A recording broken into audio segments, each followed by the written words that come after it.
ఏమైందండి మీకు? ఇది కళ నిజంగా అయినా పర్వాలే. కళ్ళు కొట్టుడు కొట్టా. ఎవరిని కొట్టారు? ఎందుకు కొట్టారండి? ఒకడు నా దగ్గరకు వచ్చి ఇప్పటికే డబ్బులు ఇవ్వాలి, చాలా రోజులు అవుతుంది, ఇస్తావా ఇవ్వవా అని అడిగాడు. అప్పుడు నేను ఏమో కొట్టుడు కొట్టా తెలుసా. ఎవరండి అతను? వాడిని నా దగ్గర తీసుకురావాల్సింది. తలకాయ పుచ్చకాయ బాగా కొట్టినట్టు బాగా కొట్టేదాన్ని. ఏమనుకుంటున్నావు? అయితే మీ నాన్న ఫోన్ చేయి. మా నాన్నకే? దేనికి? మీ నాన్న కట్టం డబ్బులు మనం సగం ఇయ్యాలి కదా, అవి ఇవ్వమని అడిగాడు, అందుకే కొట్టా. నువ్వు చెప్పింది అయితే మా నాన్న కొట్టావు.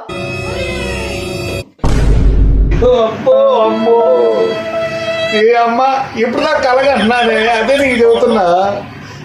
కెట్టి కొట్టిపోయింది. అబ్బో ఇప్పుడు దా చెప్పిందంత కాల.